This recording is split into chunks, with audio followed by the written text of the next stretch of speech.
Manistee City Council meeting for Monday, March 19th, 2018 is now called to order. Please stand, Councilman. Goodspeed will lead us in Pledge of Allegiance. I pledge allegiance to the flag of the United States of America and to the republic for which it stands, one nation, under God, indivisible, with liberty and justice for all.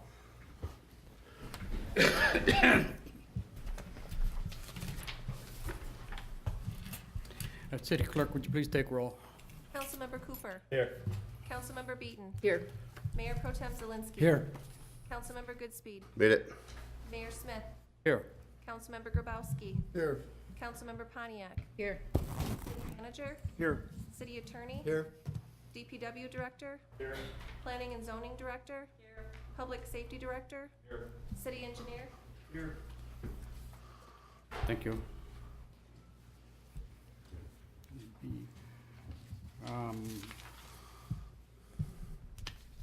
I have an added item, motion to amend the agenda. Is there a motion to I'll amend? make that motion to amend Second. item for 8 on new business. I have a motion by Councilmember Beaton and a second by Mayor Pro Tem Zielinski. Is there any discussion? City Clerk, would you please take roll? Councilmember Cooper. Yes. Councilmember Beaton. Yes. Mayor Pro Tem Zielinski. Yes. Councilmember Goodspeed. Yes. Mayor Smith. Yes. Councilmember Grabowski. Yes. Councilmember Pontiac. Yes. Motion approved. Thank you. Public hearings, we have none. Citizen comments on agenda-related item. This is an opportunity for citizens in attendance to make comment on items on the agenda. People wishing to speak would please come forward to the podium, state your name and address, and limit your comments to 5 minutes, please. Are there any people that wish to make comments on agenda items?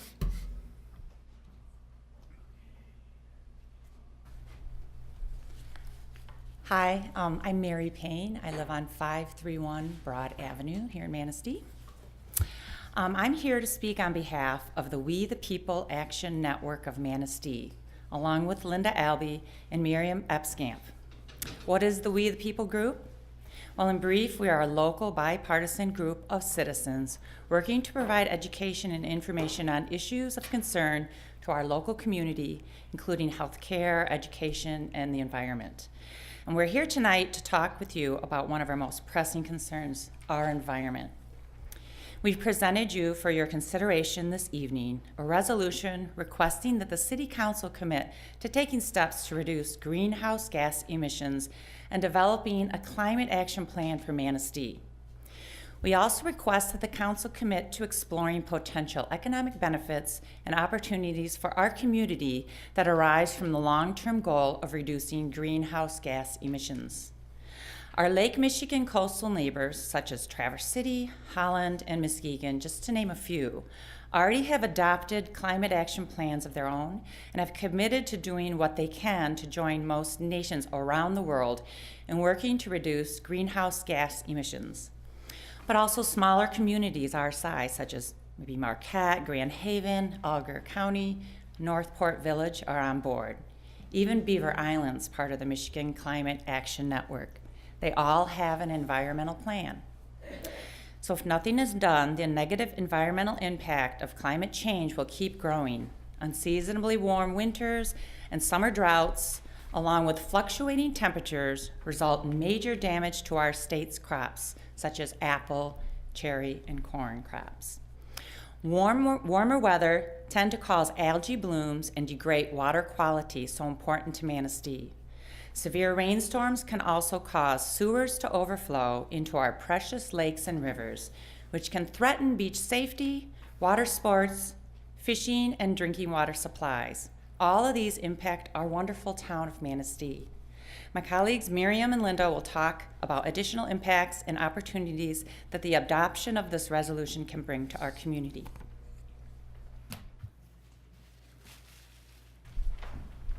I'm Miriam Epskamp, 701 Maple Street, Manistee, Unit 2. So in addition to protecting our natural resources, having a climate action plan and taking steps to reduce our emissions has the potential to help us grow our economy. I know that some of you attended the program on economic development that we had recently that featured an expert from MSU, Mark Wyckoff. He told us to grow our economy, we need to attract knowledge workers. These are young, talented, educated people who choose a location first and then figure out how they're gonna find a job or create one once they're there. He told us these knowledge workers are looking for communities that are green, environmentally clean, and energy efficient. What's more, these young workers are committed, on the most part, to fighting climate change. In a recent poll by the nonprofit Alliance for Market Solutions, slightly over 3/4 of millennials said that we need to be taking steps to slow or fight climate change. By adopting this resolution, I think you would be signaling that this is a community that values the things that are important to the young workers who will drive economic growth in the future. And you would not be alone. You will be joining 401 other cities representing 69 million Americans. You will be joining businesses like Consumer Energy that will phase out electricity production from coal by 2040 to meet their goal of slashing emissions. You will be joining the US military, whose renewable energy projects nearly tripled in the last 10 years. And you will be joining our own Representative Jack Bergman, who recently became a member of the House Climate Solutions Caucus after hearing a presentation from young people in this district, because he wants to, and I quote, promote and protect our environment and our economy now and in the future. I think being part of such a large coalition will be good for Manistee. Thank you. I'm Linda Albee, and I'm at 365 Lighthouse Way South in Manistee. I'd like to thank the Manistee City Council for allowing the We the People Action Network to speak to you tonight and for your consideration on the climate change resolution that we have presented to you. Your thoughtful consideration to adopt this climate change resolution is vital if we want a more forward-looking and sustainable community. And we urge you to be proactive and embrace a green economy by developing and implementing a meaningful environmental plan of action that will help to protect that which makes our region so unique. Here are a few, but by no means all, practical suggestions to help slow climate change that could be incorporated in a plan. Some of these things you may already be doing. Commit to purchase more energy efficient vehicles for city service. Consider alternate fuel sources for new, remodeled, or updated city buildings. Example, solar panels on the beach houses. Improve energy efficiency in current city buildings, perhaps increasing insulation, looking at other ways to make them more energy efficient. Energy efficient light bulbs and smart thermostats in all city-owned buildings. Light-colored roofing and pavement on city properties and buildings. Retrofit or repurpose older buildings, trying to reuse what we have. Plant more trees in our parks, make more green spaces in our downtown areas, in our downtown business district. Plant trees and consider planting trees in the business district on River Street or Division or Washington. That helps sequester carbon, so it's a good thing to reverse the problems of climate change. A citywide program to educate and encourage all residents to recycle and reuse, and revisit and encourage curbside city recycling program. I know that has been looked at and hope we can get back to actually trying to implement something like that. Consider attractive year-round recycling holders for glass, metal, plastic in our downtown district. A lot of cities have done that, so it makes it easy for people to recycle. And look to other communities for ideas and things that they have done to make convenient recycling. More and convenient placement of bike racks to make our community a more walkable community, riding and walking instead of driving. Improve our walkways and our crosswalks. And also make a priority, and I know this is something that you've worked on before, and I'm hoping we can solve it. Make a priority to continue to aggressively address the damaging sewage overflow and runoff that occurs in our city after a major rainstorm. This flooding brings contamination, increasing health risks for everyone in our community. Those are just a few of the things that can be done. For those of you that might have missed the economic event that I know a couple of the council members did attend, I do have a readout of what was discussed at that meeting, an actual presentation that was made. So if you're interested in that, I have that. Thank you very much for your consideration.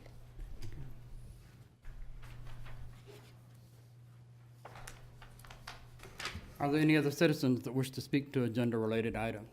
Yes.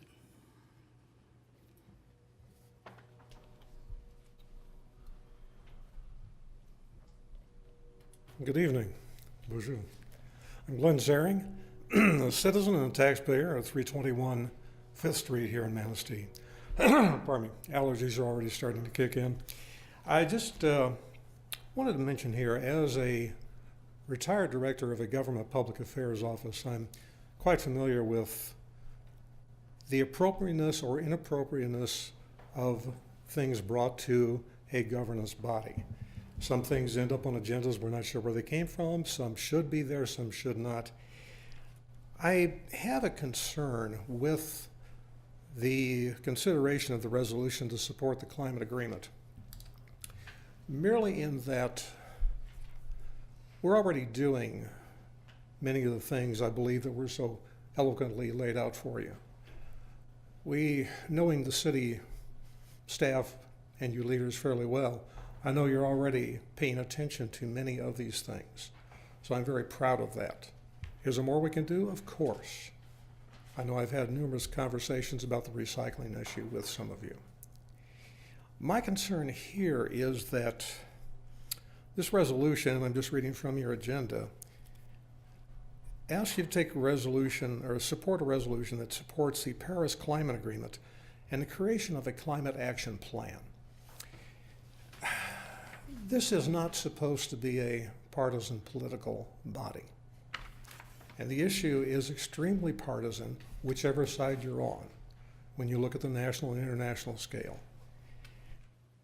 I appreciate what they're trying to accomplish, but to ask for the creation of a climate action plan is leaving it very wide open. We need some specifics here. You need a few targets to hit, then move on to some others. I honestly don't feel that just this broad brush approach is in the city's interest or actually in your purview. You're already doing a lot of these things. If we need to focus that into a good climate action plan, that's fine. But I honestly don't think it is the position or should be the position of the city council to take a resolution on a national and international issue over which we really don't have influence. Thank you.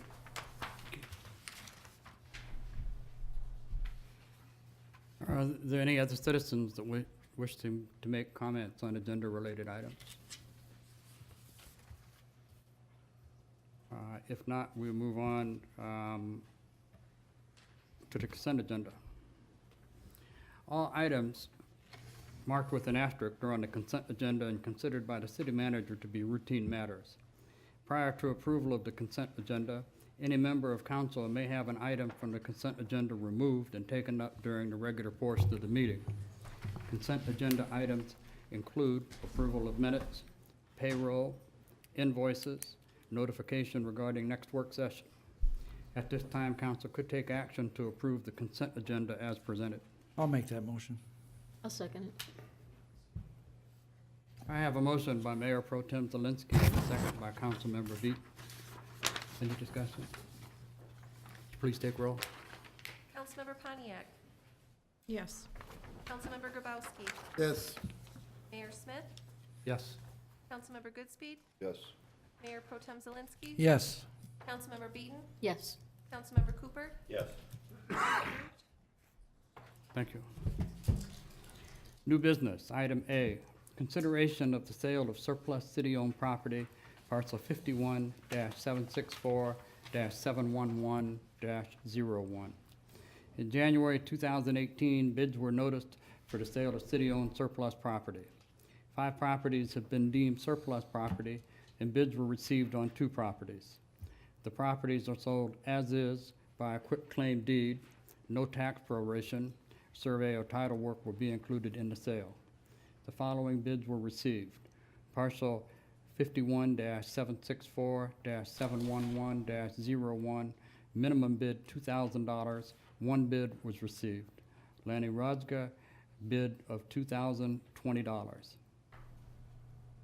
At this time, council could take action to authorize the marketing and sale of this surplus property as is by a quitclaim deed, parcel 51-764-711-01 to Lanny Rodzga in the amount of $2,020 and authorize the city clerk to prepare necessary paperwork for the mayor and city clerk to sign. I'll make the motion. I'll second it. I have a motion by Mayor Pro Tem Zelinski and a second by Councilmember Grabowski. Is there any discussion? I'm really happy to see that even on these smaller parcels, we're finding buyers. This is money that we could put towards streets. So that would be my goal, to see that that happens. Any other comments, questions? City Clerk, would you please take roll? Councilmember Cooper. Yes. Mayor Pro Tem Zelinski. Yes. Councilmember Goodspeed. Yes. Councilmember Grabowski. Yes. Councilmember Pontiac. Yes. Councilmember Beaton. Yes. Mayor Smith. Yes. Motion approved. Thank you. Okay, item B, the amended portion. Consideration of the sale of surplus city-owned property, parcel 51-260-703-15. An offer to purchase one of the city-owned parcels on Monroe Street, parcel 51-260-703-15, was received from Don Thomas for a price of $107,000. On March 15, 2018, a second offer for the same amount was received from Christian and Sherry Hoy. Both parties were given until 9 a.m. on Monday, March 19, 2018, to change their offers. We received notice that Don Thomas withdrew her bid. The offer from Mr. and Mrs. Hoy is in the amount of $107,000, has been reviewed and approved by the city attorney. At this time, council could authorize the sale of surplus property on Monroe Street, parcel 51-260-703-15, and authorize the mayor and city clerk to sign the necessary documents to sell the property to Christian and Cheryl Hoy for $107,000, and that the city shall retain oil and gas rights to the property. I'll make the motion. Second. I have a motion by Mayor Pro Tem Zelinski and a second by Councilmember Cooper. Is there any discussion? No, I'm happy to see this on the agenda and happy to take a vote on it. City Clerk, would you please take roll? Councilmember Beaton. Yes.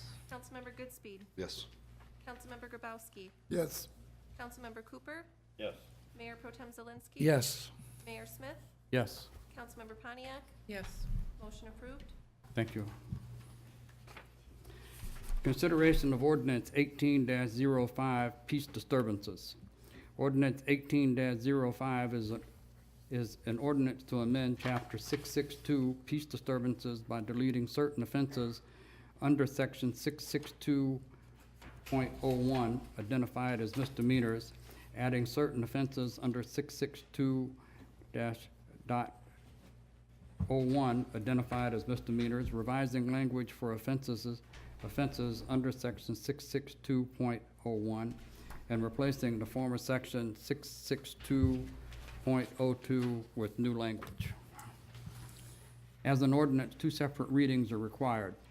If this ordinance is introduced at this time, it could be adopted at the next regular meeting. At this time, council could take action to introduce ordinance 18-05, peace disturbances. I'll make the motion. Second. I have a motion by Mayor Pro Tem Zelinski and a second by Councilmember Cooper. Is there any discussion? I just want to thank Mr. Saylor and Mr. Taylor for all your due diligence. I receive a lot of complaints from people on First Street from the loud music, and I do appreciate it, and I'm sure they will too.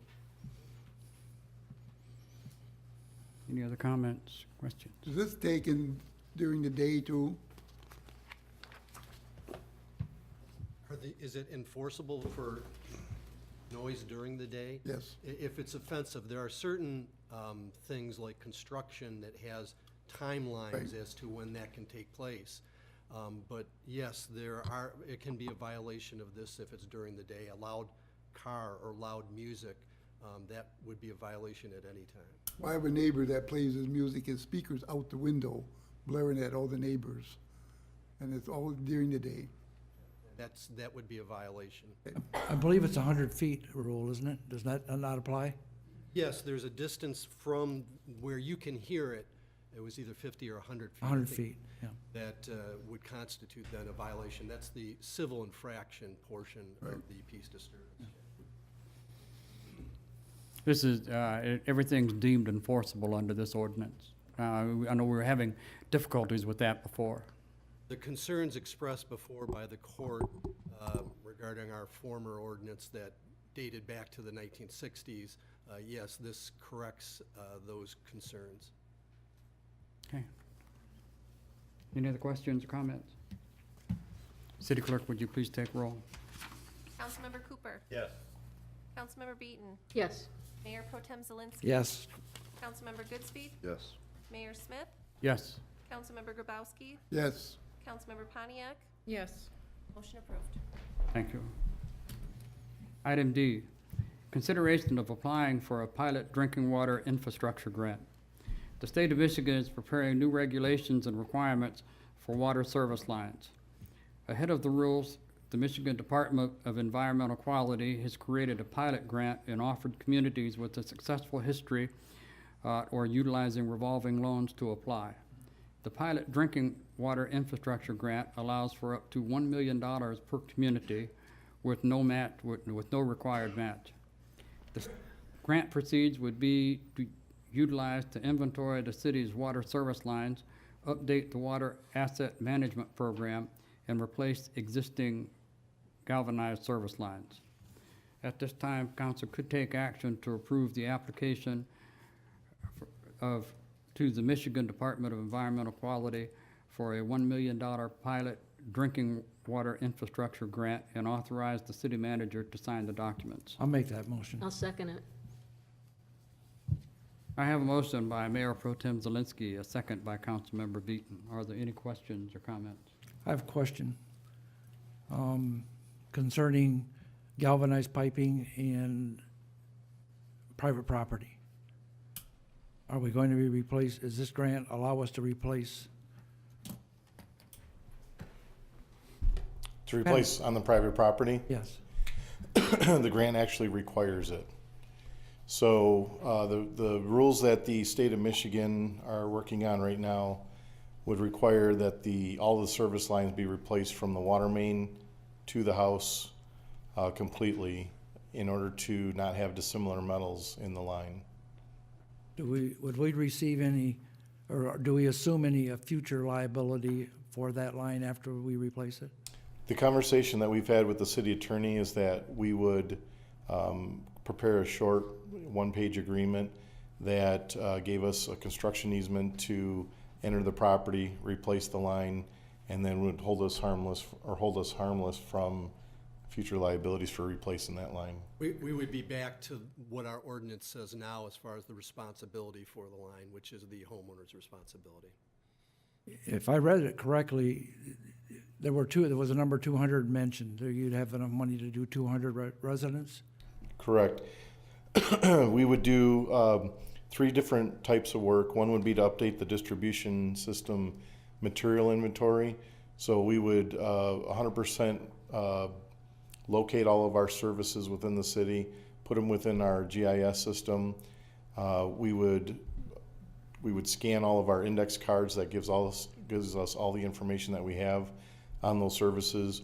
we would pilot about 50 holes throughout the city to do a statistical analysis of what services are out there and what their types are in the locations that we don't know. And then the second item, that would be about $62,000 worth of effort. The second item would be to update and improve our asset management program for water. So we would take all that information, we would update within our asset management program, and then be able to forecast out future improvements and upgrades to the service lines. And that would be about $50,000. And then we would use the remaining $888,000 to replace the service lines from the main to the house.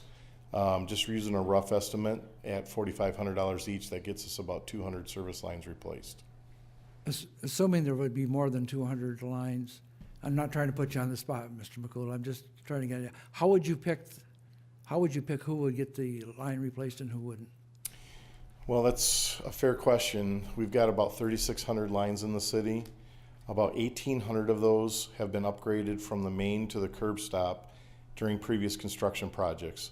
So beginning in the late 90s, the city was proactive and started replacing all of the service lines whenever we did a sewer or water project. We've also, for the past at least 5 years, whenever a customer of ours is replacing their private side of that line, we've replaced it on the city side as well. So we've got a lot of services that have already been replaced and upgraded. Part of the inventory is to define where those are at. And then there's a couple different criteria that and we're just kicking these ideas around at this point. But number one, I would stay away from future construction projects that we already have in our capital improvement program that we know we're going to upgrade those services as part of those projects in the next 5 years. That makes sense. So I try to stay away from those. And then I would probably try to go towards the older areas of town where the older services, the older mains, maybe the older houses are, and take that as far as we can go with it. Okay. The only out that we have from the state is if a property owner refuses to give consent to replace their side of that line, then we can replace up to the curb stop, and we just have to document and put on file and then give them opportunities for future educational items, and then offer future testing on their services. Thank you very much. Mm-hmm. I do have a question for you. Is the line replacement, or is this something that we could use to take care of some of these shallow lines that are on the freeze up all the time? Possibly. Most of the shallow lines most of the freeze ups that are due to shallow lines are because the main is very shallow. And when we replace these, we actually dig a very small hole over the main so that we have access to what we call the corporation stop. It's the valve that's tied into the main. We disconnect that, then we go to between the sidewalk and the edge of the road at the curb stop, which is a valve that we use to control the water service on and off. And then we can actually drill a piece of pipe adjacent to the old one and leave the old one in place. Now, we can do that at a deeper depth, and so we can help those services out, but they still have to come up and hit that main, and that becomes a kind of a weak point for freezing there still. This is not going to be kind of a carrot and stick routine where, okay, we're going to get $1 million and now we're going to be on the hook for a timeline to complete the city, is it? The state's working on the stick right now. Okay. And the proposed legislation that's the most recent stuff that we've seen is communities that have what's deemed the 90th percentile of lead within the water that's over 5 parts per billion. Is it billion or million? Billion. 5 parts per billion have to do a replacement program of 5% of all their services every year until their system is complete. This past round of copper and lead testing, we were at the 0 parts per billion. So in that case, we're going to be required to put a systematic plan to replace all those services, but it doesn't have a time limit on it right now. Hey Jeff, has there been any freeze-ups this year? We have not had a reported freeze up in at least 2 years. And I finally feel safe saying that without knocking on wood. Freeze tomorrow. Any other questions or comments? Thank you. City Clerk, would you please take roll? Councilmember Beaton, Yes. Councilmember Goodspeed, Yes. Councilmember Grabowski, Yes. Councilmember Cooper, Yes. Mayor Pro Tem Zelinski. Yes. Mayor Smith, Yes. Councilmember Pontiac, Yes. motion approved. Thank you. Item E, consideration of closing city right-of-ways to sledding. Cedar Street between Second and Third Street is closed to all traffic. During the winter, 14th Street between Manistee and Vine Streets is closed to traffic. These locations have been utilized for sledding in the past. Adjacent property owners have requested city install fencing to keep sleds from entering private property. The city's insurance carrier recommends the city close the right-of-way to sledding due to the potential dangers and liability exposure. At this time, City Council could take action to close Cedar Street between Second and Third Streets and 14th Street between Manistee and Vine Street to sledding. I'll make the motion. I'll second. I have a motion by Mayor Pro Tem Zelinski, a second by Councilmember Grabowski. Is there any discussion or questions on this issue? I just want to know how many people actually use these as sliding hills. I know what Cedar Street is, and it's real steep. I mean, right at the bottom, right at the bottom of Second Street, that's not cool. So, is there anybody that uses that? There's a lot of kids that use it. Is it? And just so you know how this came about, this is one of those citizen-driven items. We started putting fencing up years ago along the edges of the road right away because the neighbors on the side said those kids are coming into my yard. I don't want them getting hurt and being liable for it. This year we had calls that came in through the city manager's office where citizens were concerned that if the kids hit the fence or a fence post, they could get hurt. So we started looking at, well, can we make it safer? We decided to check with our insurance carrier to see how far we take it. They said that particularly because they end at an open street at the bottom, they absolutely recommended to close them down. Thank you, Jeff. Are Thank there you. any other, I'm sorry, Go ahead. are there any other areas in the city that the kids can go sledding?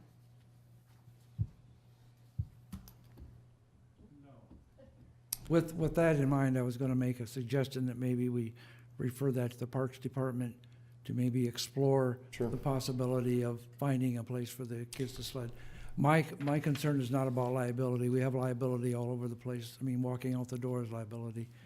My concern is the safety of our young people Yeah. and making sure they can sled safely. On First Street, on the big hill, there was a kid, young man hurt very, very bad, ended up getting stitches, hitting one of those metal poles. So my motion is made not because I don't want kids to sled, it's because I'm concerned about their safety and well-being. Interestingly enough, the insurance carrier said that the number one phone call they've received from their city clients has been sledding within the community's park systems. And so, but we can have the Parks Commission kind of look and research that a little bit. It'd be nice if we could find a spot that they could go and do it safely and enjoy themselves, like we do the ice skating. Sure. Jeff, Thank didn't you. you put the grass up on from Second to Third up on top of the hill? On Cedar Street, it's not open to traffic anymore, right? So that's all seated, but it's still at Prime Hill. The reason why we closed it to traffic is because it's 20%, which makes for a good sledding hill. Well, I would agree with Councilmember Zelinski. It would be nice to find another spot for kids to go sledding. It's just, you'd hate to see that die off. So, Is there still room for public comment? No. Any other comments? City Clerk, would you please take roll? Councilmember Pontiac, Yes. Councilmember Goodspeed, No. Councilmember Beaton, yes. Councilmember Cooper, Yes. Mayor Pro Tem Zelinski. Yes. Councilmember Grabowski, Yes. Mayor Smith, No. Thank you. Item F, consideration of awarding contract for the 2018 street improvement project. The city publicly advertised the 2018 street improvement project and opened bids on March 6, 2018. 3 bids were received. Elmer's Crane and Dozer Incorporated, $209,947.60. Reese Riley Construction Company Incorporated, $264,230.32. And Halleck Contracting Incorporated, $269,206.69.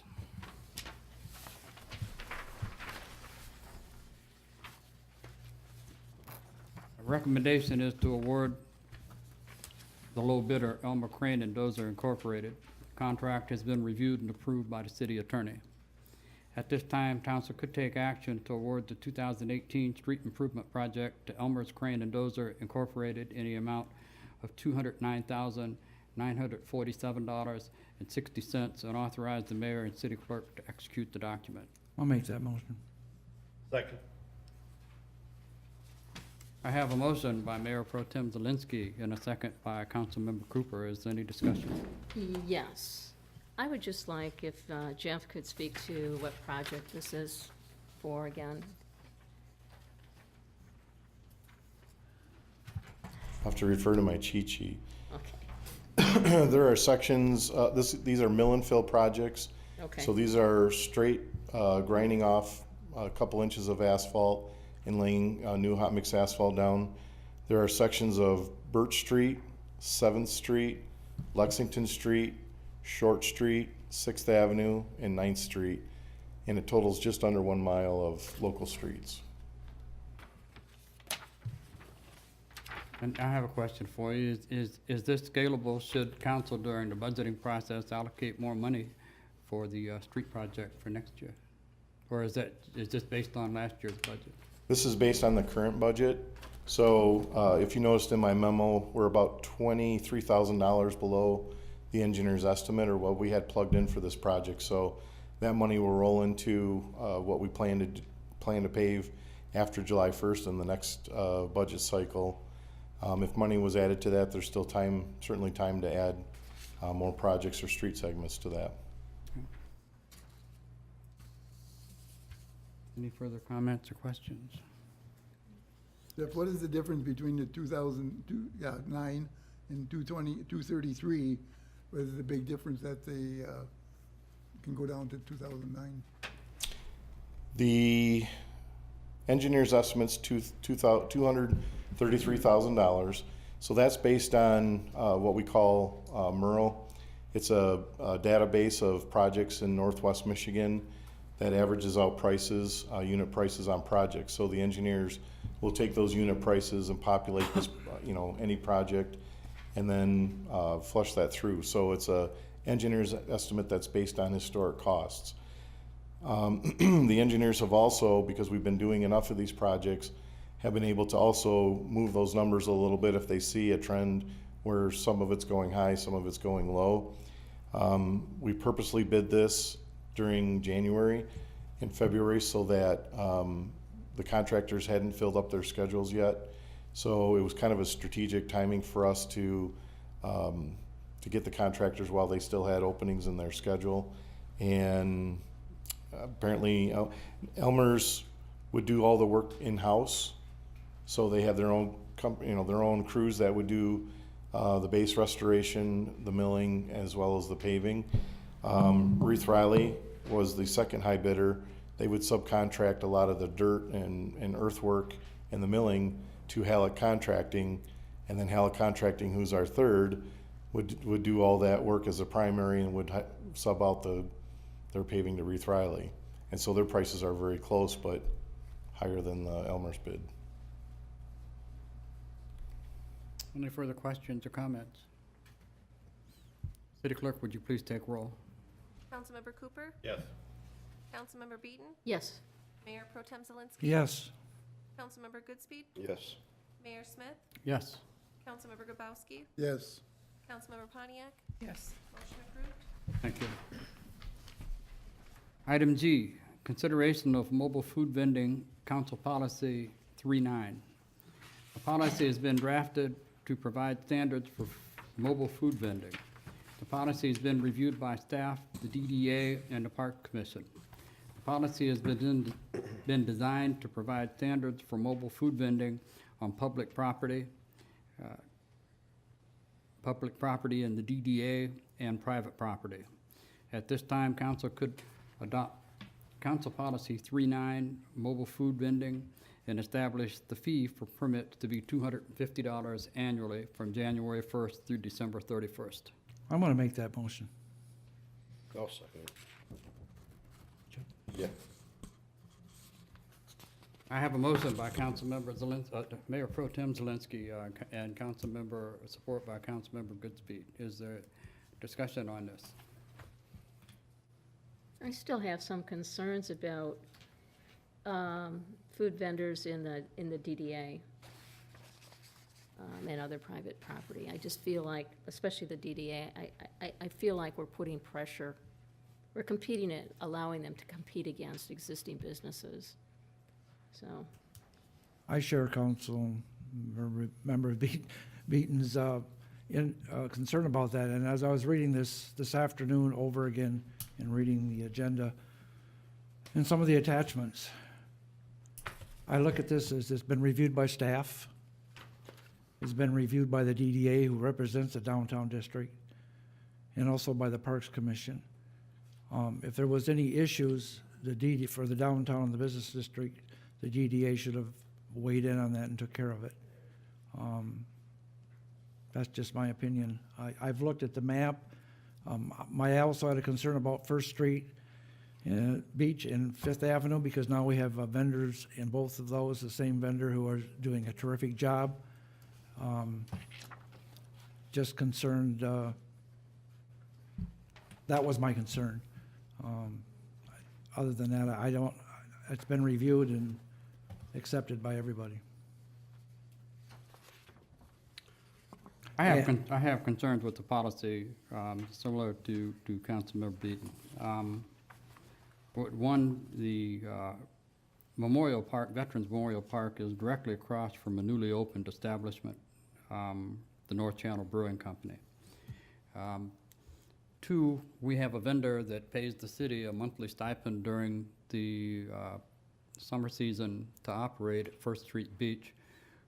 And in the past, a food truck was allowed prior to their opening down at the boat launch. But now we're talking about incorporating down at Rotary Park and other areas.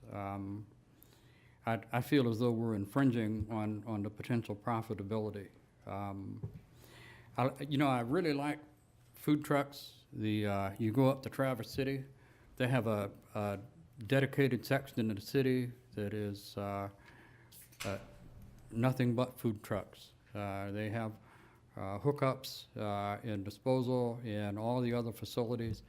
And I myself have recommended to the DDA as a board member that the art park would be an ideal location to have something like that.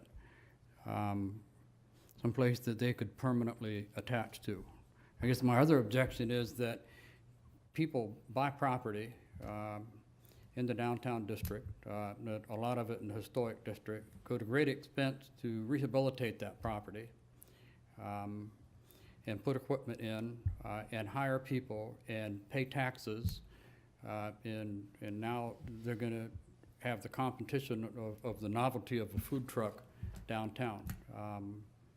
And I fail to see where that benefits the people that have invested in and employ people in the city of Manistee. When we talk about the Arthur Street boat launch, when we talk about Ninth Street boat launch, when we talk about Reese Park, when we talk about Sands Park, and we talk about areas that are not serviced by any standing food vendor or have any competing businesses nearby them, I don't have an objection to food trucks. But I can tell you, in my own experience during the Thank God It's Friday events last year, the presence of a food truck knocked the sales of one organization down almost 40% from one event to the next. So to say there's no competition and they're serving a different option, well, we've got different options all up and down the street on River Street. We've got Famous Flynn's, we've got TJ's, we've got Goodies, we've got the Fillmore, we've got the House of Flavors, and hopefully this season, we're gonna have some more of those businesses open up, because there's some prospects. But I just wanna say, I feel this is not an advantageous move towards the businesses downtown. I agree with a lot that you say, Mayor, but with that being said, I also think that we have to start somewhere. And this is a council policy, it's not an ordinance. And council policies can be changed. I wouldn't want to pay a $250 annual fee and have it changed in the middle of have it changed in 6 months, but it can be changed. They're here to stay. Maybe having some control over those and starting and then reevaluating it next year to see where we go or if we want to make changes. Well, I think a lot of what Roger just said, it makes some sense. I just see it a different way. I think we should start with tighter controls over it and then expand it if it's successful or we feel it's not going to harm other businesses rather than giving this broad paintbrush for it. When the Parks Commission reviewed this, and we reviewed this a lot with old members and new members, and we did do a lot of revising down on the parks and the beaches, and we had all that in mind. But I do agree with Zelinski about maybe trying this out, and then we can always change it down the road. But we had a lot of input with this in the Parks Commission. We thought of all of that. Any other comments? I would hope that we don't end up losing the business in the process to find out that that this wasn't prudent, but I will leave it at that. City Clerk, would you please take roll? Councilmember Beaton? No. Councilmember Goodspeed? Yes. Councilmember Grabowski? No. Councilmember Pontiac? Yes. Councilmember Cooper? No. Mayor Pro Tem Zelinski? Yes. Mayor Smith? No. Thank you. Item H would no longer be relevant. Is that true? I don't see the purpose of going through with the zoning Going through with change. it? Correct. You see a purpose? I do not. Okay. The change was solely to deal with the anticipated council policies. Okay, thank you. We'll move to item I, consideration of a resolution to support the Paris Climate Agreement. We the People Action Network of Northwest Michigan, Manistee, have requested council consider a resolution in support of the Paris Climate Agreement.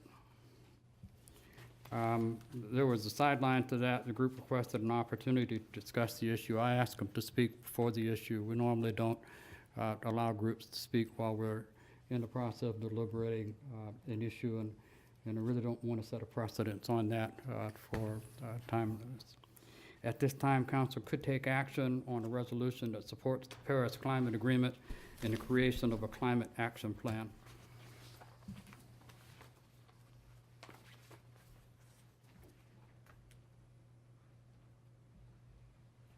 Do I have a motion? I'll make the motion.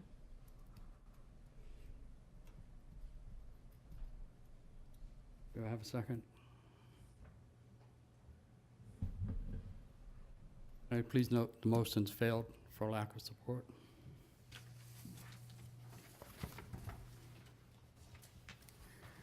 Item J, consideration of applications to boards and commissions.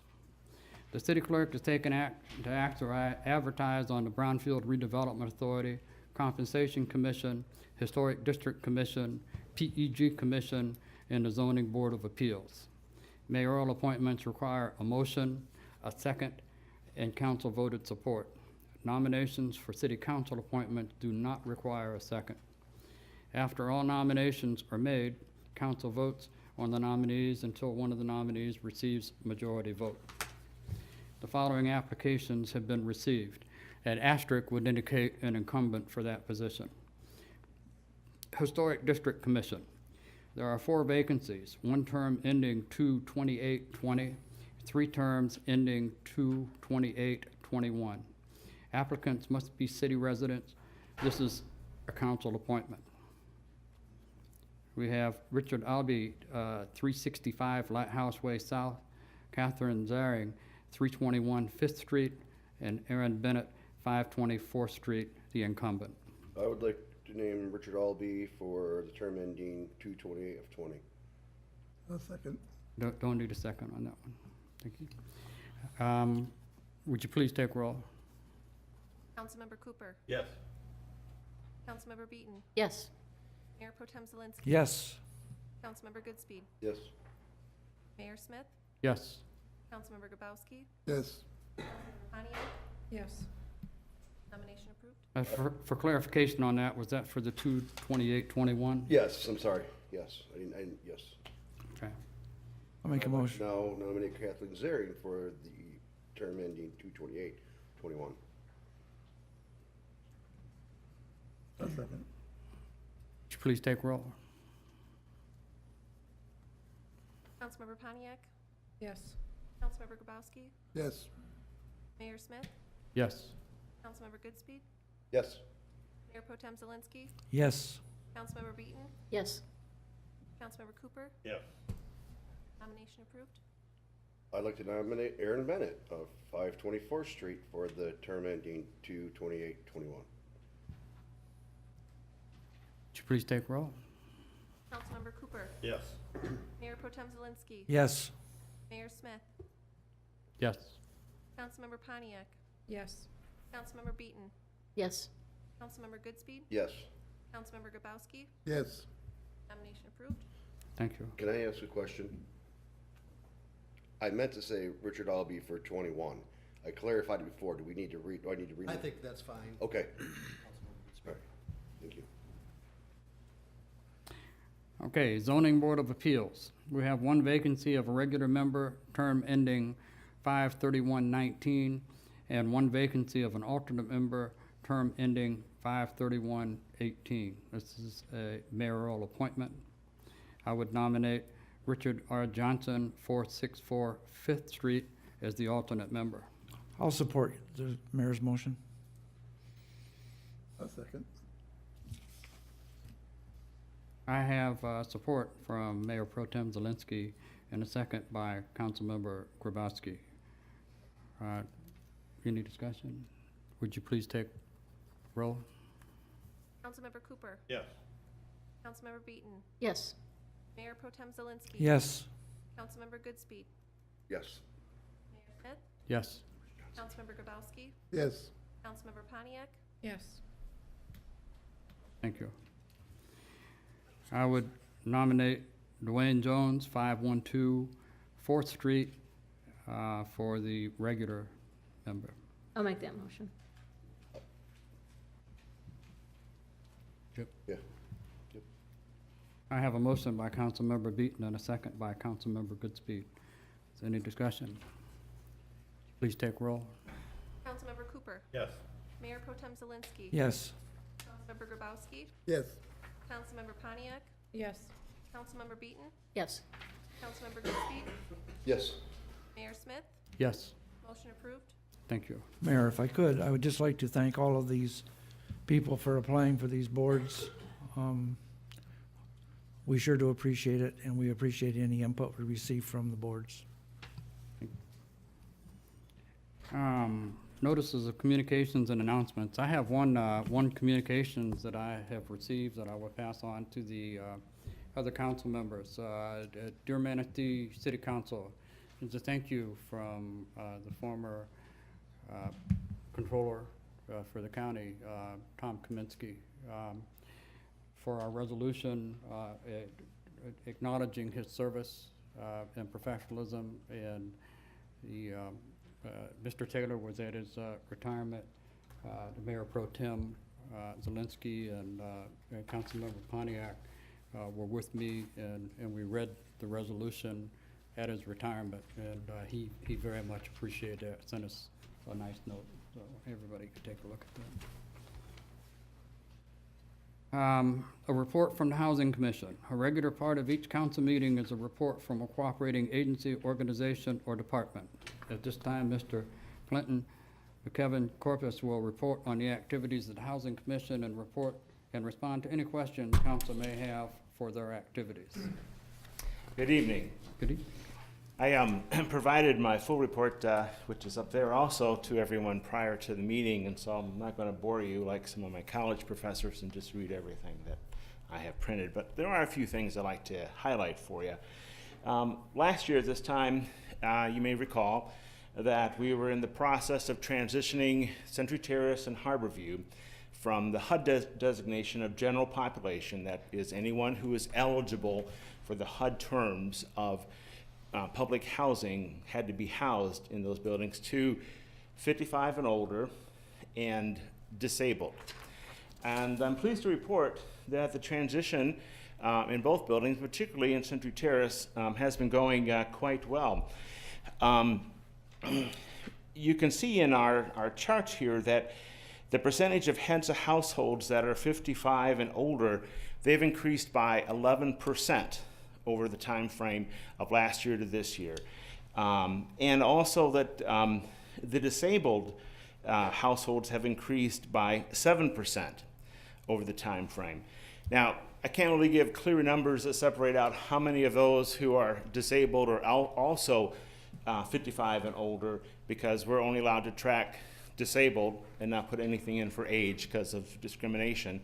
And if they're not disabled, are they 55 and older? So that transition has been going very well for us there. Some of the other things that we have noticed is that the average rent at Century Terrace has gone up. I provided in the middle section there information about how we go about calculating rent. I kind of simplified the regulation on how we go about coming up with how much is available out of the household income for housing costs. So we've seen the one-bedroom units rise from $201 a month to $214 a month.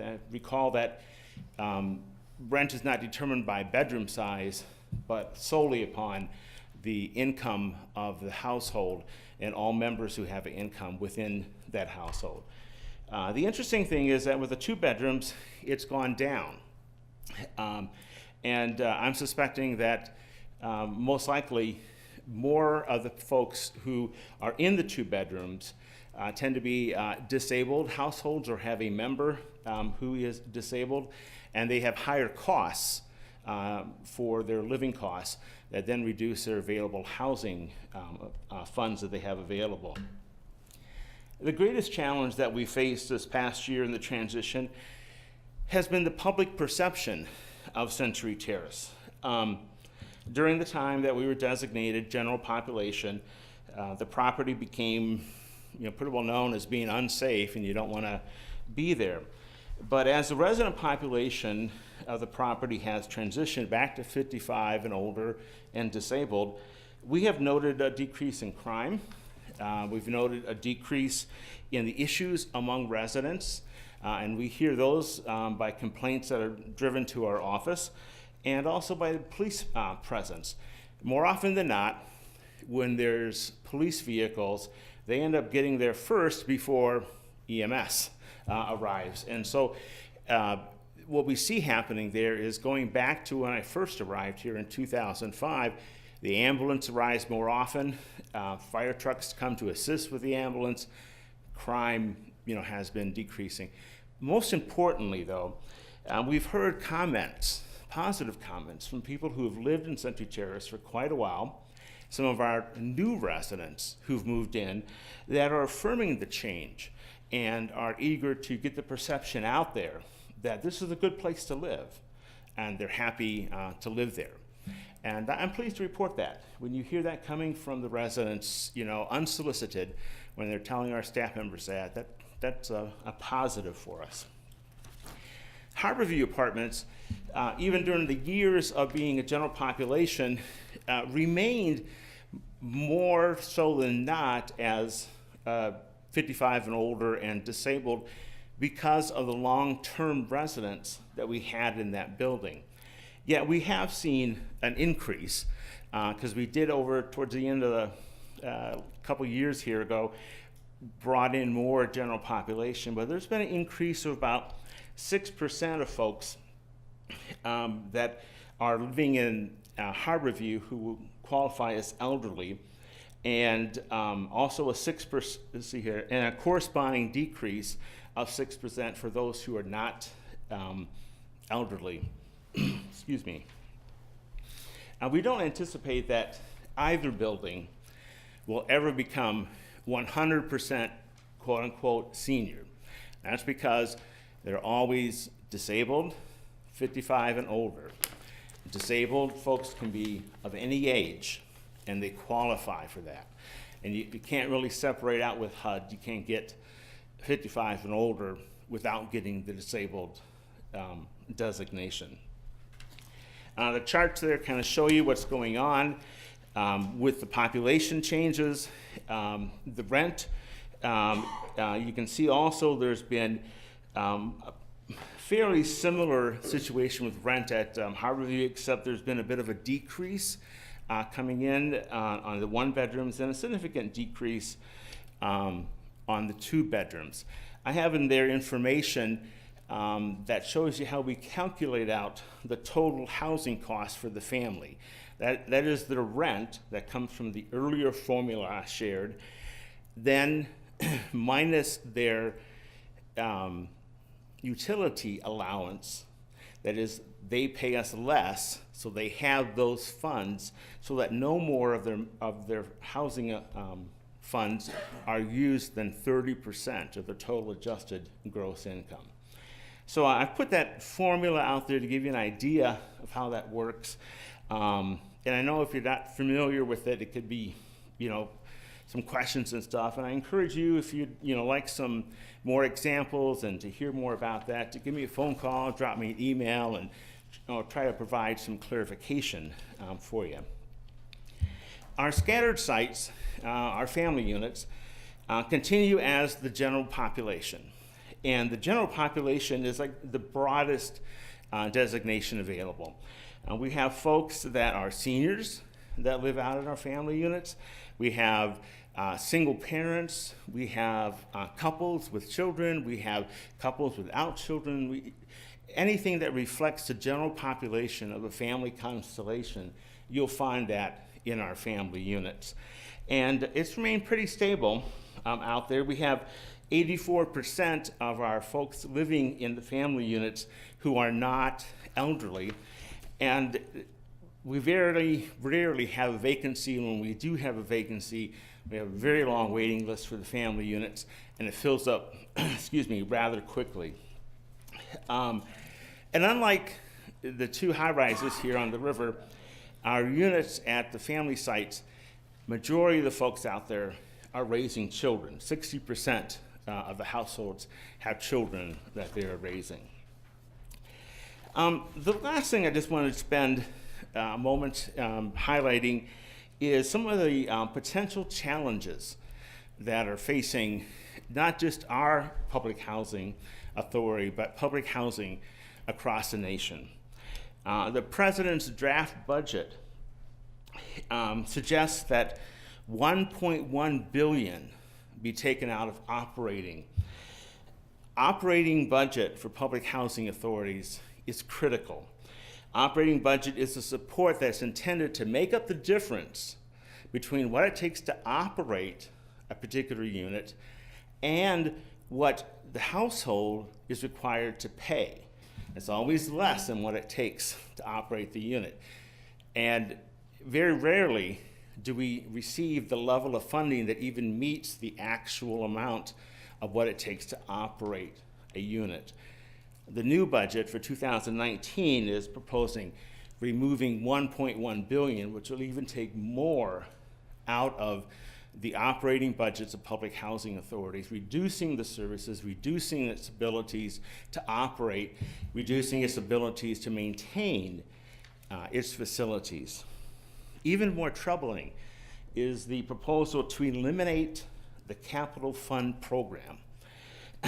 That is a serious, in my mind, thought here, because if I look at the fact that it took me almost 4 years of capital funds to save up enough money to be able to replace and modernize the obsolete elevators at Harborview. $375,000, almost 4 years to come up with that funds. And they want to eliminate the ability to maintain our facilities. I find that very troubling. And there's a slew of other things that the regulatory information coming from HUD that supports the budget that is troubling. Increasing the housing monthly amount that residents have to pay from 30 to 35%. 5% would be great in income boost for the housing authorities. However, it'll be devastating to most of the families that we serve. There's discussions about putting funding and support costs back locally without any discussion about what does that mean? How is that to be operated? How is that to drive funds? Where can the money come from? There's a lot of troubling things that are out there, and I would encourage you to take time to not just read information about the 2019 budget, but the departmental information about each line item and what actually is going to happen in those line items, because they could have some very devastating effects locally. And I'm just speaking about housing, but all the departments federally are facing those kind of cuts with those kind of changes and the thoughts of returning the power back to the local states and local communities without providing the funding support to do that. Thank you for your time to listen and to hear about us. And if you have any questions, I will answer them for you. Question. How was I know you started remodeling some of those apartments. Are you still doing that? Is that No. still in progress? I've had to cut that out because of the projections of lack of funding coming forward and trying to maintain other systems that we have to replace. I'm working with our architectural engineering firm about issues that are faced with the frontage of Century Terrace with flooding and potential cave-ins of the ground underneath and stuff, and how to pull all the money together to come up with that. So I have limited capital funds, potentially 2018 capital funds still coming, but I don't know. I can't count on there being 2019 funds coming. So cutting back on some of those items that I really would like to do, because these are structural pieces that have to be taken care of. I have roofs in our family units that need to be replaced.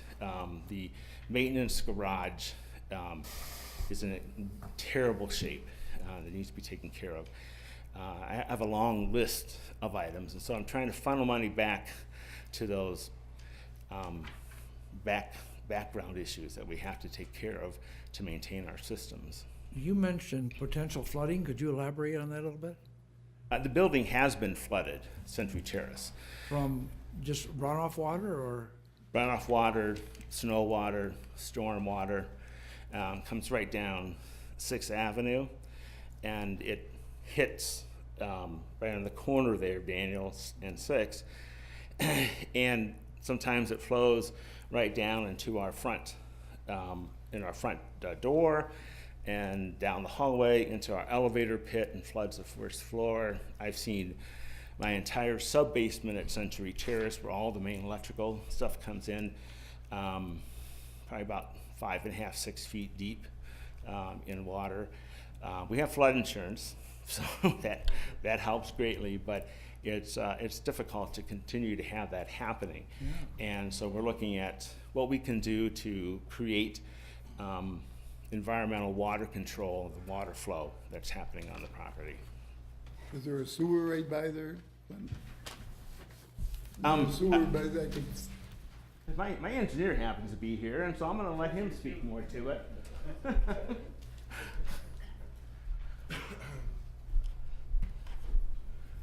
Yes, there's storm sewer at that intersection. The entrance to the building is actually lower than the roadway, and the drop-off area allows water to get there.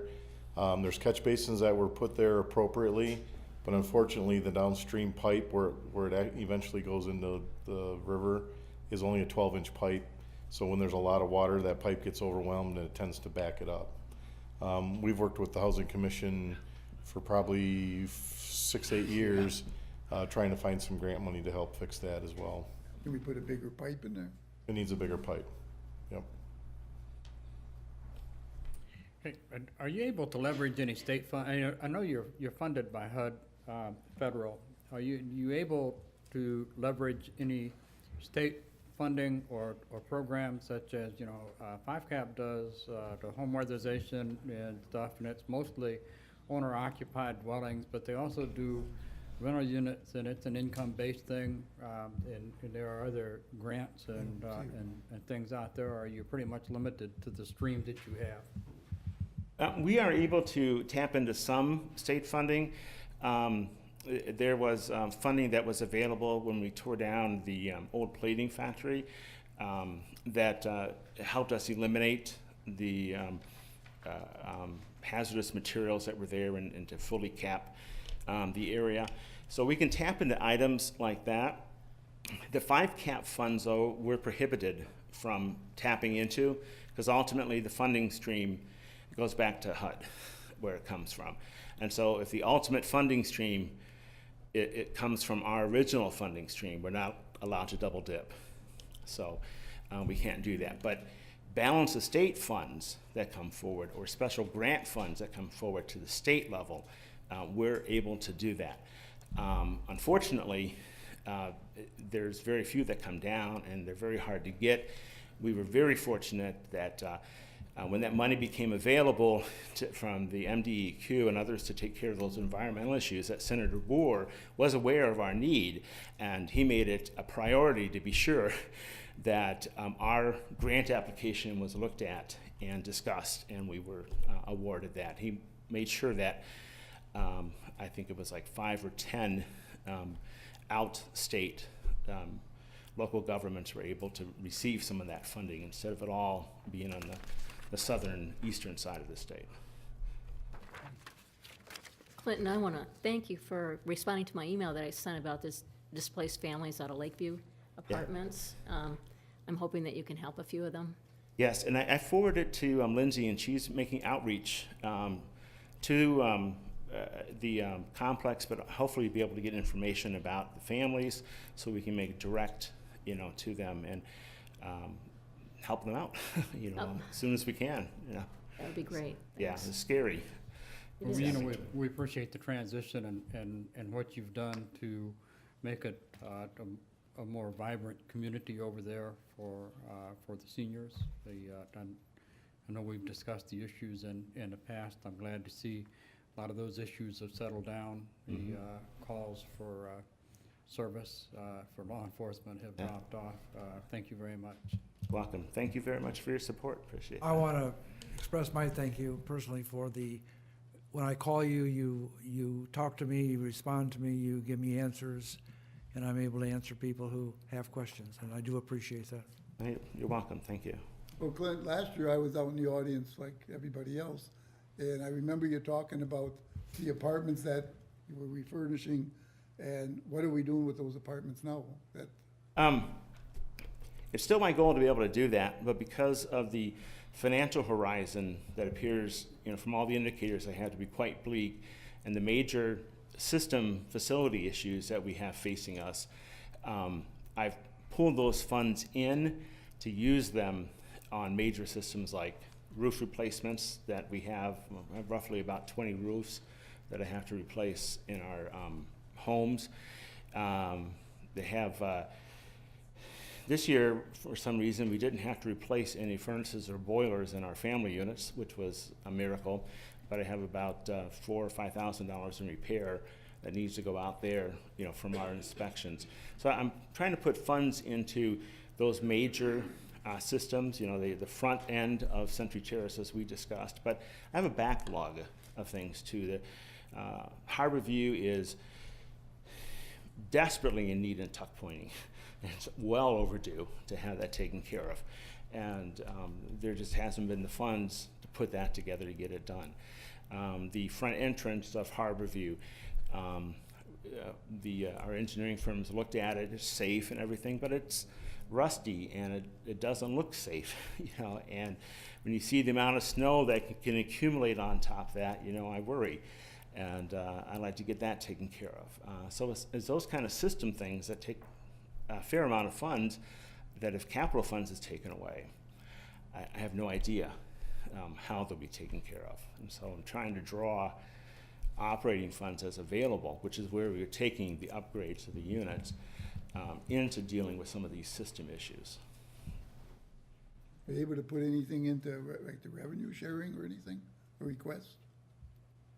Revenue sharing, as I understand it, is for safety issues.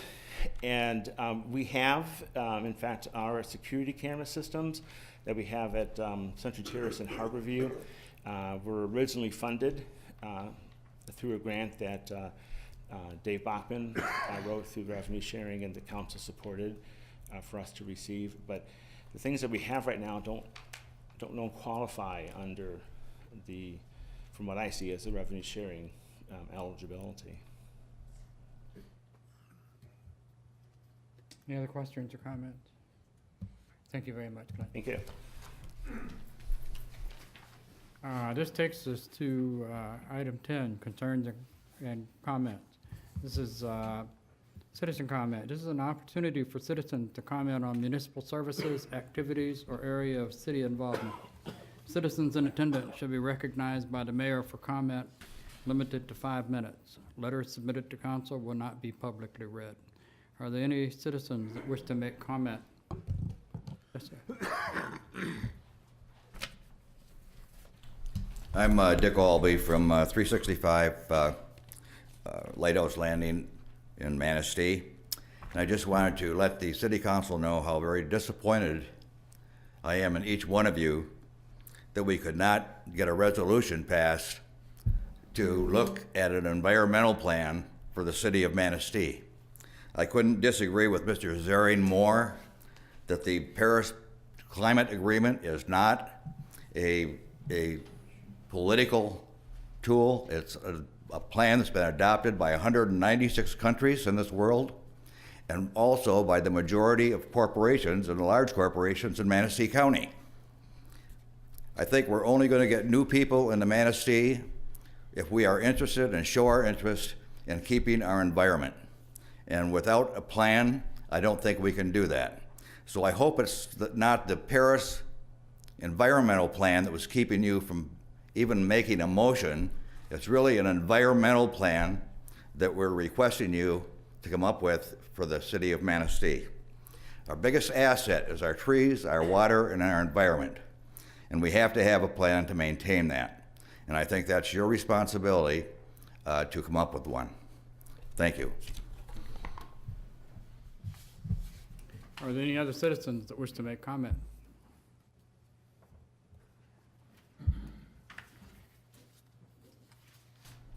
Oh,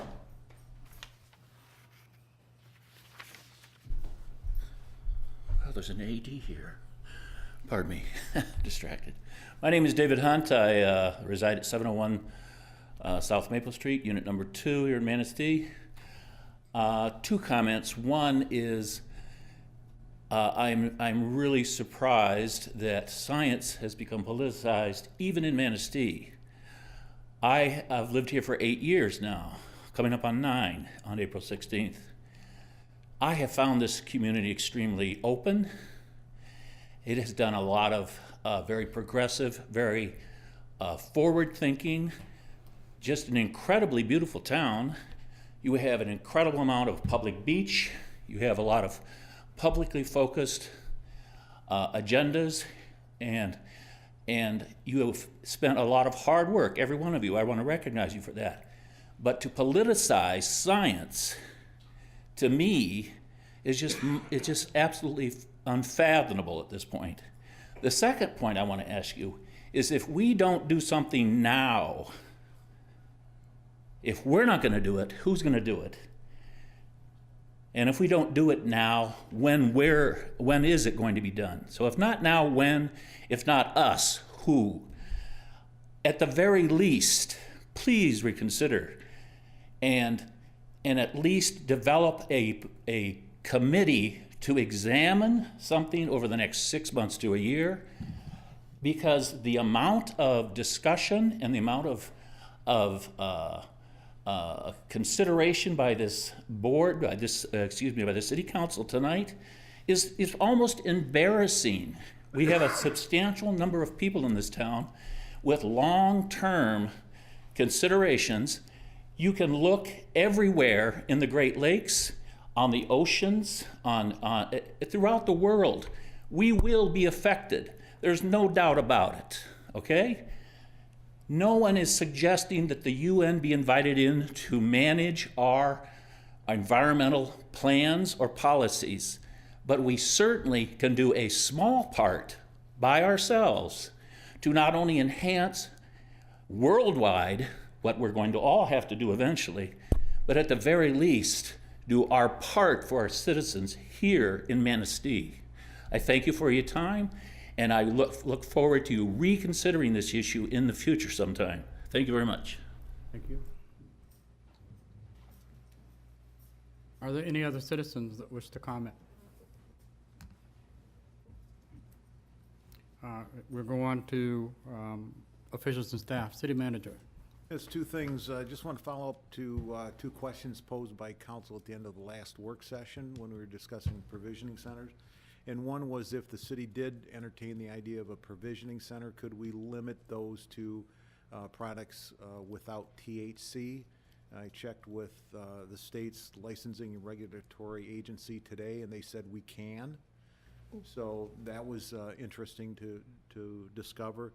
The second was, if recreational marijuana referendum passed, if perchance the taxes on both medical marijuana and recreational marijuana would go out the window. The contact at Lara said that they had not had any discussions in that regard. Okay. So I just wanted to follow up with council on those two questions. Okay, thank you. That's it. City attorney. Nothing, Your Honor, thank you. City clerk. Nothing, Your Honor. Planning and zoning director. Public safety director. Public works director. Nothing, Your Honor. Chief financial officer here.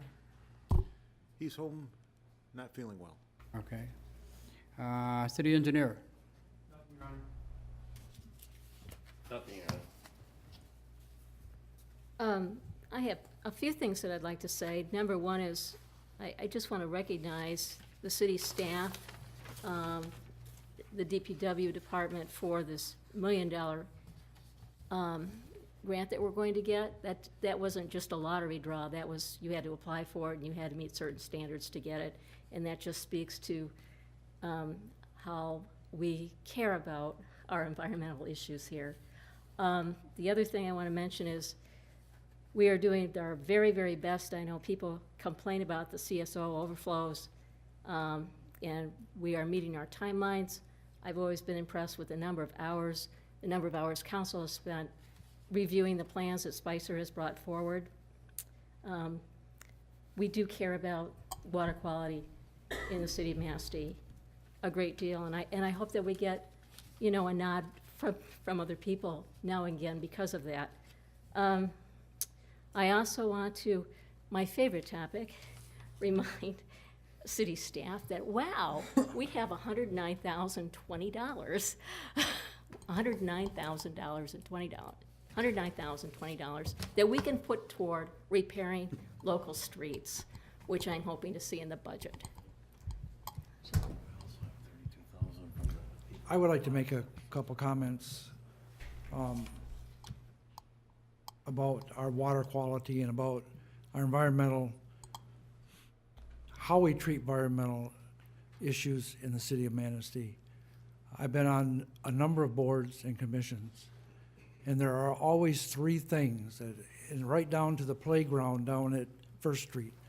The top three things that we've looked at, the very first was money, accessibility, universal accessibility, and environmental impact. Even in our master plan, it says we will be a leadership in environmental design practices. In our planning commission, and their guidelines and our ordinances all address environmental issues. Some of the things that were mentioned tonight are already addressed, already in place. Also, we talked about our CSOs. If I remember correctly, if my numbers are correctly, and please correct me if I'm wrong, we've been working 20 years to close the final CSO, and it's really close. Millions and millions of dollars have been spent on this project to close that last CSO. And I am very hopeful. I see our city engineer out there. If at the last meeting, everything is on track. We're going forward. And what is the expected date of that closure, sir? It'll be in 2020 when the construction is required to be completed. We'll be putting it out for bid less than a year from now to proceed with that work. So that was a lot. I spent a lot of time reading our master plan, reading where we're going, what our tasks and what our goals, our environmental quality and air and our land use. I think we're doing an awful lot in that area. Thank you. This was no disrespect to what your cause, and please don't ever think it was. I just don't know enough information about it yet to say yea or nay. This was no disrespect to you people. I want you to know that. That's all I have. Nothing. I just want to say I did make a motion. Everybody heard that. I did make a motion. I left my child that was seizing to be here to be able to make that motion. So I apologize if I'm distracted, but I am trying to keep up with my son here. I just feel that I wanted to make that motion so we can discuss it. I do feel, yes, it is right now. I don't think it's a Republican-Democrat issue alone. If you put that aside, it's an issue for everyone and every American. And I think we owe it to our children to even think about the climate as it is. So that's where my stance was. Do I dare interject anything at this point, Mayor, or should I just keep quiet? Am I speaking out of order? I'd be able to say that. I know it was denied, but I wasn't able to. No, and I am not opposed to setting down. I sometimes wish that these motions would come to us earlier, or they would appear at a work session, so we would have time. At a work session, we could discuss these things. In a council meeting, it makes it rather difficult. I'm open to listening to any ideas, any ways that we can accomplish and accommodate the citizens of Manistee. This is just not the place to do it. I would have liked to have seen it at a work session so we could discuss it. What are the expectations, those types of things? How are we going to get there? How are we going to reach these goals? That's all. Can I add that to a work session to discuss it? And I agree with you. I do, that we should be able to discuss it, not just make a instant decision right here and then. But if we could discuss it. Yeah, we can add that to a work session. Probably the earliest would be May, because our April fine. work session is dedicated to the budget. Yes, it should be. Okay, you know, I would kind of echo some of the same sentiments. You know, I didn't even see it until Thursday, late Thursday on the agenda. I understand, you know, we do a lot of things in the city. We operate a recycle center, and even though other people outside the city use our recycle center and our tonnage has gone up, you know, we're not stopping anybody from doing that. We're still doing it, and the citizens, residents of Manistee are paying for that, even though other people are recycling. We want to encourage recycling. If we could come up with a scalable system for curbside recycling on a scalable price, I think, you know, it would have gained more support. It was a 96-gallon tote or nothing. You know, there wasn't much flexibility to that.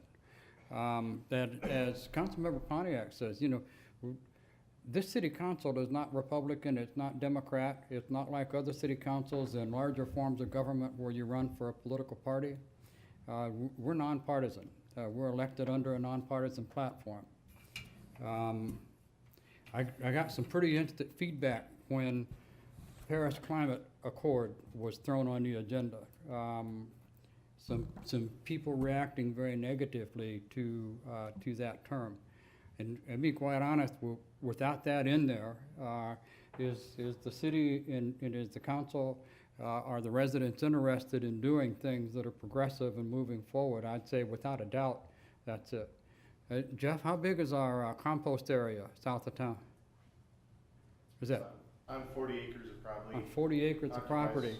And we supply that compost to the residents to use, and that's where the leaves and the yard waste and things like that go. You know what? Those things take time and money.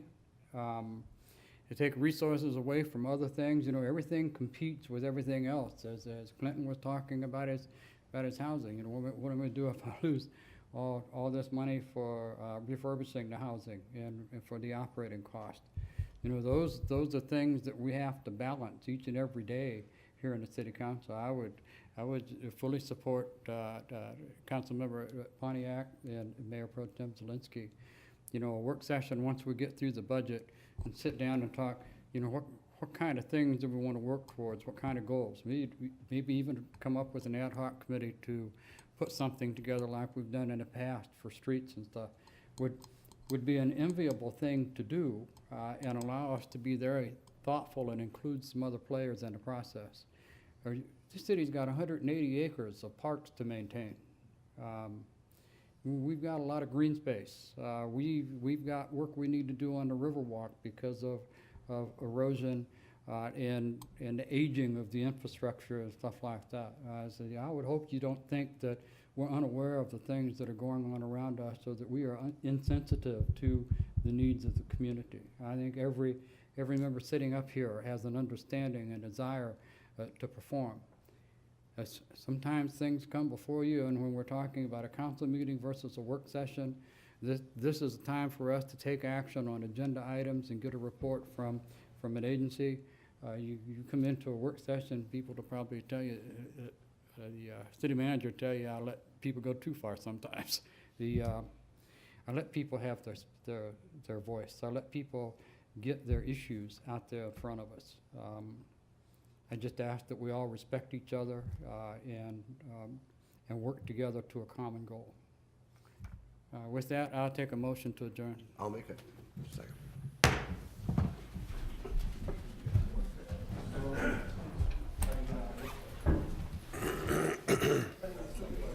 I agree with you. It should be a work session. That's what you're saying up there. It should be a work session. That's what we've asked the manager before to give us the time in advance.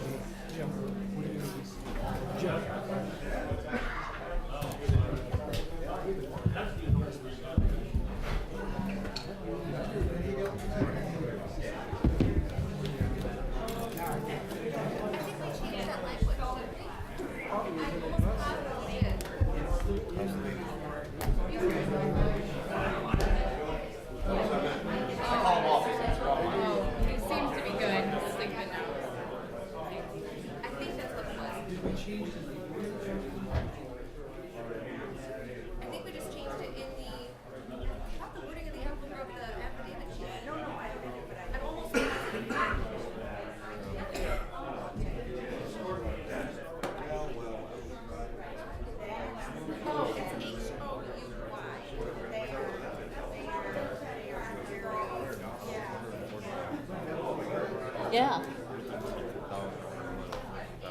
We were already up to 40,000, so we should at least have 150,000.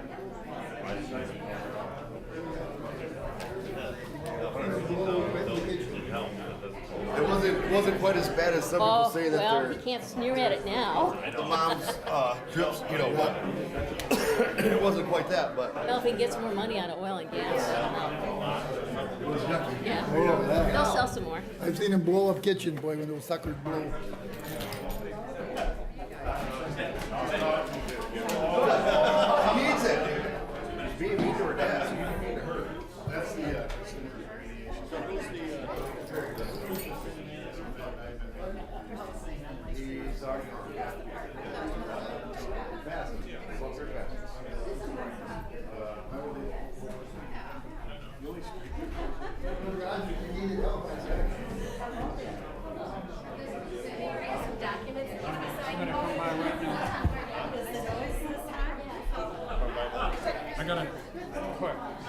I gotta sign papers. So here.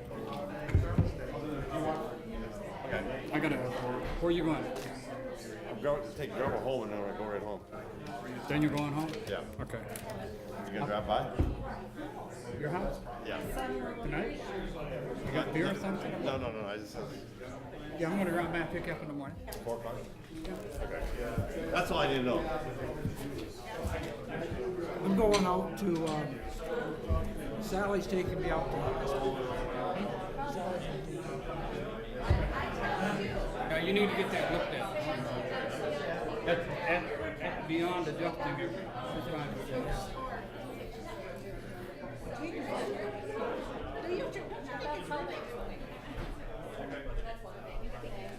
Thank you all for coming.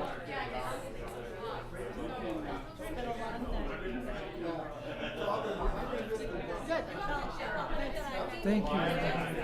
Thanks. We'll come back to a work session.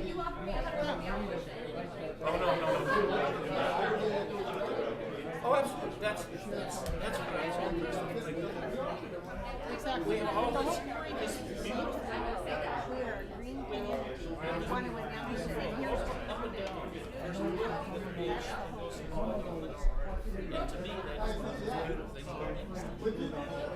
Right.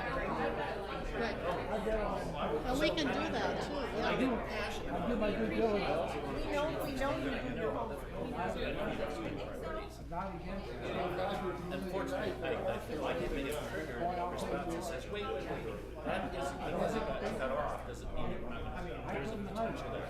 So at least we have a conversation that says, let's talk about it because I know you all have lots to do. Yeah, but because Paris has become so politicized. Oh, why? But when you have 196 countries, it's saving the planet. I appreciate you all taking it up and discussing it. This is why this happened, and this is what we can do, and the door's not. And that's important that we keep talking to each other. Yeah. Well, I didn't know the history, how this came up.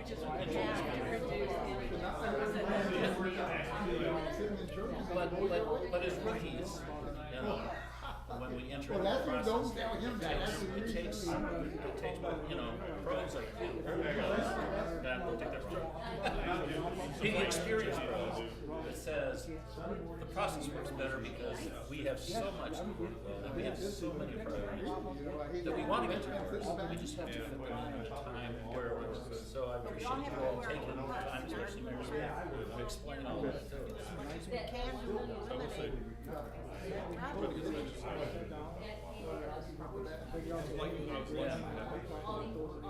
Oh yes. Oh yeah. Never.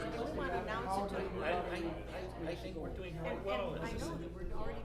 A small town with all the challenges we have. It's going to be tough road. For sure. We are trying to And build a community that thrives. things are looking better. When I showed up. But, you know, we're not even to the great recession. So,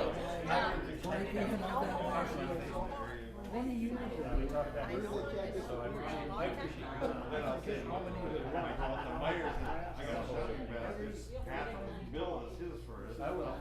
Thanks again. I felt you sort of moved the conversation along.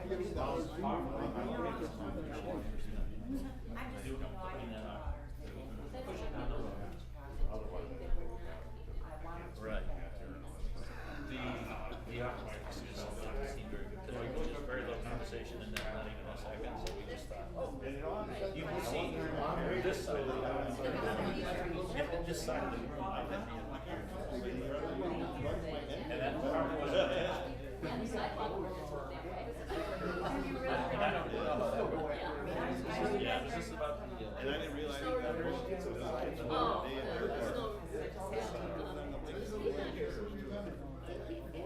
I'll tell you, you're the street.